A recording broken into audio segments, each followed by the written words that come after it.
Hey, what's up, everybody? It's James, and this is The Blind Spot. This show is all about anything in the automotive industry that we've overlooked or we've intentionally turned a blind eye to. And guess what? Minivans are both, because they're awesome, but they have an awful reputation for literally no reason whatsoever. We think of them as just a tool to get your snot-nosed little kids to their music recitals.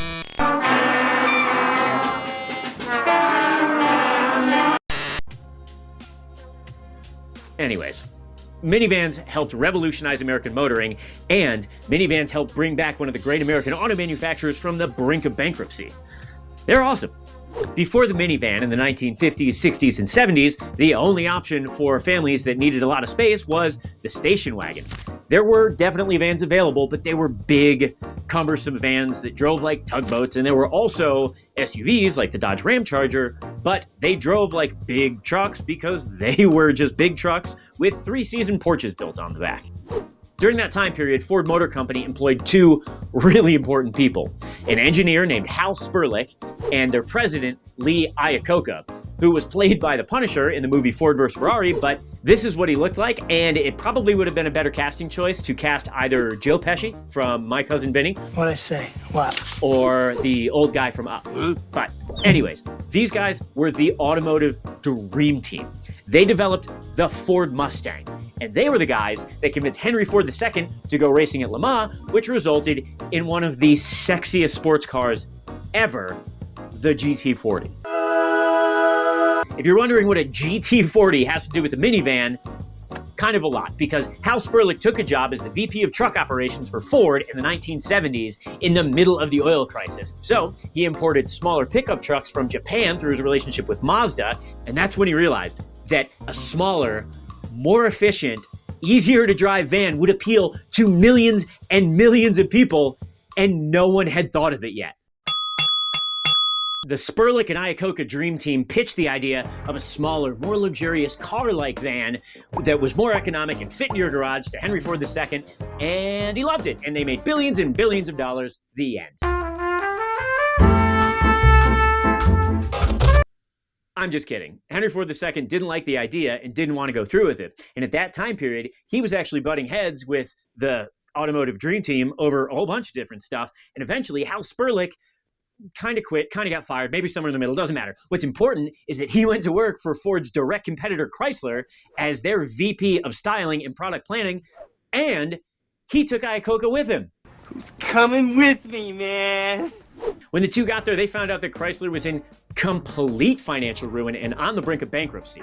Chrysler had made some bad strategic moves during the oil crisis, and because they aren't as big as Ford or GM, they couldn't weather the storm in the same way. So Iacocca went to Congress and convinced them to give Chrysler a $1.5 billion loan. So yeah, that's great. Chrysler gets to stay open, but now the pressure is really on for Iacocca and Hal Sperlich to come up with a huge commercial success. The first thing that they did after getting a loan was developing a small economic car, the Plymouth Reliant. It's also called the K car, and that came out in 1981. Once Chrysler had a commercially successful vehicle, Iacocca and Sperlich decided to swing for the fences, and they developed the T115 prototype, which was a small van similar to the one that they had pitched to Henry Ford II, but it was more refined, and Chrysler gave it the green light for production, and it became the Plymouth Voyager that was released in 1984 alongside its twin, the Dodge Caravan.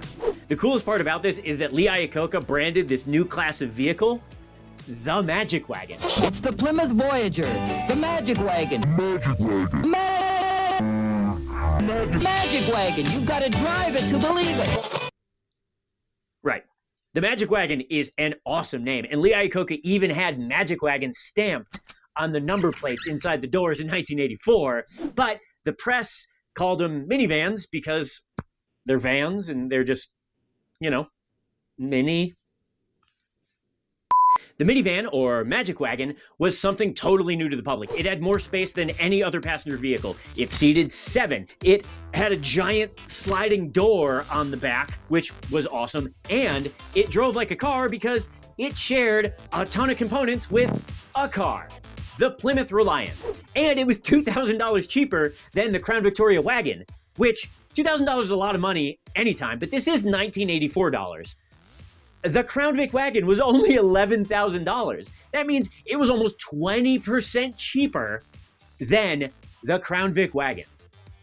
The Magic Wagon was more than an overnight success. Even though it came out part of the way through 1984, Chrysler still sold over 200,000 of them. And Chrysler was able to pay back the entire $1.5 billion loan it had gotten from the government 7 years ahead of schedule. For a while, Chrysler was the only one selling a Magic Wagon because they invented it, and other manufacturers had to scramble to come up with a competitor. So, in 1986, Ford released the Aerostar, which shared a bunch of parts with the Ranger pickup, and Chevy released the Astrovan, which was based on their S10 pickup platform. Japan even jumped into the minivan market in 1988 with the Mazda MPV, which was kind of a minivan, but it didn't have the sliding door in the back, so... The Magic Wagon sector continued to grow and dominate sales through the 1990s, and by 1997, there were 15 different minivans to choose from.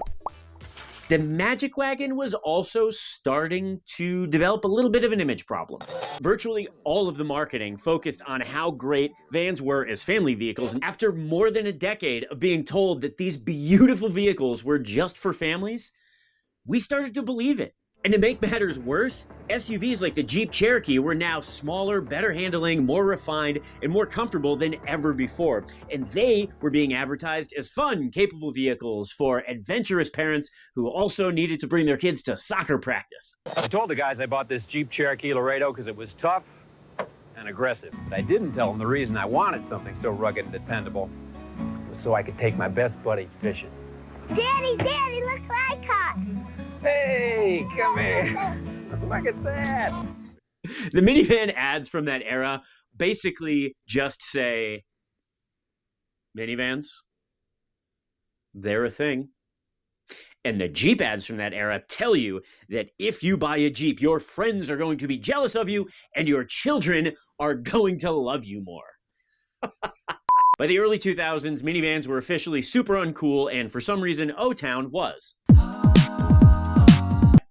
Anyways, years of advertisers telling us that minivans were just for our stressed out loser parents had finally taken its toll, and the generation that had grown up in these beautiful Magic Wagons were now starting their own families, and they didn't want what their parents drove. They wanted SUVs.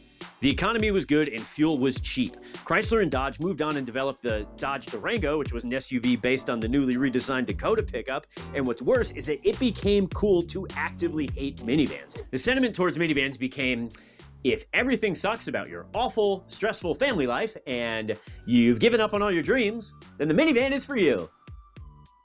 Chrysler didn't stop making the minivan, they just stopped caring about it. And so did we. But Chrysler couldn't kill it off because it was still more versatile, easier to drive, and more affordable than SUVs. Chrysler went from hiring Tina Turner... Say you want to know if this Plymouth Voyager is right for you. ...to Jim Gaffigan. You know, I come here and I play tennis. I beat a woman that was 72 years old yesterday. So, despite the entire industry's greatest efforts to destroy one of its greatest inventions, the minivan survived the 2000s. Magic Wagons are still around, and they are still the best thing going. Yes, I get that SUVs are better at certain things like ground clearance and towing capacity, and for off-roading, they're way better. So for some people, SUVs are the way to go. And yes, I know that minivans have a huge image problem, but they're quantifiably better than their SUV counterparts in every other category. I compared the top 5 selling large SUVs to the top 5 selling Magic Wagons in 2018, and guess what? On average, Magic Wagons get 16% better gas mileage, have 41% more cargo space, they have warranties that last on average 2 months and 5,600 miles longer, and yes, they are less powerful on average, but they also weigh a whole lot less, so the horsepower to weight ratio is almost identical. And this is the best part. Minivans on average are less than 2/3 the cost of a large SUV. That's $20,000. So to put that in perspective, for the cost of one large SUV, you could buy a brand new minivan and any of these cars. Or for the cost of one large SUV, you could buy a brand new minivan and literally hire the Yin Yang twins to play at your next barbecue. if you're watching this right now and you drive a minivan and you think that you just settled for an average vehicle, you haven't. And it's not your fault. I know. It's not your fault. I know. It's not your fault. Today, we're living in an era of unprecedented skepticism. And what I would love to see is for anyone out there that's looking to buy a new vehicle to at least consider the minivan through a set of new eyes, because it was the minivan that helped save one of the great American auto manufacturers from going out of business. And it was the minivan that helped us redefine what we expect from our daily drivers. Minivans aren't what we've been told they are. They're really important. And they're cool.